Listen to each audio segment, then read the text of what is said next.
Hello everybody, I'm Brian Nesson from How to Automotive, and today I got some tips for you guys to make your automotive career flow a little smoother, your day-to-day life a little easier. So stay tuned for that. So tip number one, so when you get that work order, my tip for you is to try, if all possible, to interview the customer themselves and get the direct complaint from them. If you go through this, usually what happens is the customer will talk to the service writer will talk to you. But if you ever played that game telephone where somebody whispers in somebody's ear, and by the time it gets around the circle and back to the person that started the game, you know, it's a completely different thing to what they started. Well, that's the same thing that happens with the service writers.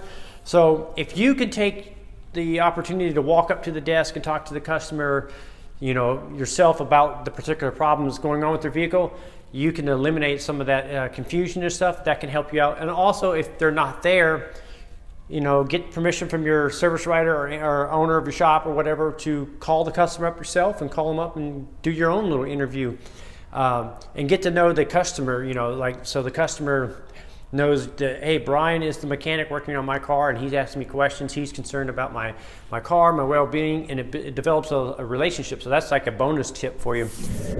Okay, tip number two for you guys is before you do any repairs, I recommend that you either take a code reader like this and pull the codes, or a scan tool where you're able to scan all the systems and then maybe even print it out.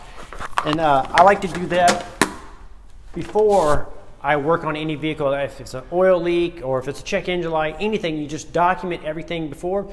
So that way when you're working on the vehicle after you're done and you're going on your second test drive, you know, confirming your repairs, if anything pops up, you know, A, that was a problem there before, you know, because the customers don't always fix everything on the list, you know, so you know that problem was there before. And B, if anything pops up, now you know that you're the one that created that problem and you can go back in and double check your work. So also, when you have these scan tools and you scan the codes before, it automatically gives you a way to upsell your ticket right from the get-go, because you've done a scan and you know, all right, it has these additional problems besides what the customer complained about. And it's not doing anything where you're recommending stuff that they didn't need. These codes were there, you documented it, you have proof that they exist, you know, and it's up to the customer if they want to fix it. You know, you put the ball in their court, and if they don't want to fix it, fine, you know, whatever you documented, you covered your butt.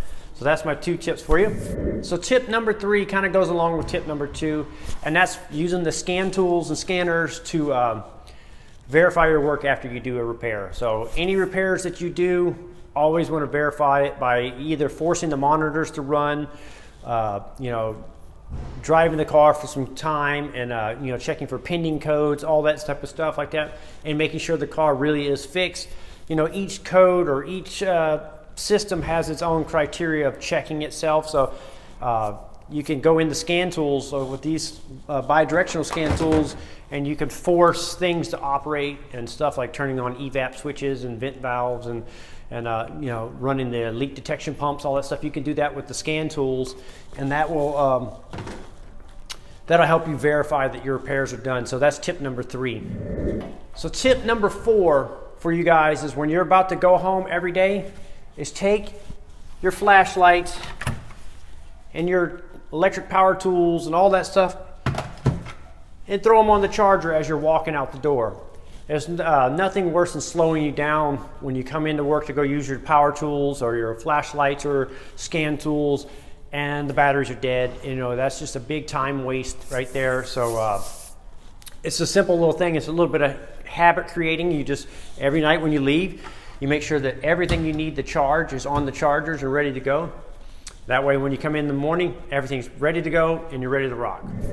So my number five tip to make your life easier, your work life easier, is to be responsible for your own flag hours or your own pay. So what I mean by that is, don't just rely on the service desk to track everything. Keep a log, track that stuff yourself. That way, you know, if any discrepancy in pay, you know, you have the evidence. So what I do is on my cell phone, I have the notes page. I just created a little file type system where So what I do is I enter in, the first day of the week, the date, and then the ending day of the week. And in between, I fill in all the work orders I do. So I'll just have the RO number and a brief description and whatever the flag or pay time was on that. And I do that every day until they're all up. At the end of the week, I add up all my stuff. Or what I do is I add it all up and I check it with what they have at the desk on the computer, to make sure that the numbers match up and make sure that you're credited and paid for everything you did. Because, there is a lot of room for error in this business, and your pay a lot of jobs you do won't get paid for. So keeping track of your pay and, checking it out before you go home on the Friday, like, hey, matching it up with what they have. That way when they call in the payroll, you know exactly what you're going to get paid when you go home for the weekend, and your check's automatically deposited, and you open it up. You know exactly what you're going to have, so you can make plans for that. If you open it up and it's a lot less than what you thought, and you didn't discuss it with your manager or service writer or whoever does the bookkeeping, before you left on Friday, that's kind of your fault. So you have the ability to keep track of all your pay. So I'm Brian Esser from How to Automotive. I'd like to thank you guys for watching my videos, encourage you to subscribe, invite you to head over to the howtoautomotive.com website for more valuable videos like this. I'd like to thank you again for watching.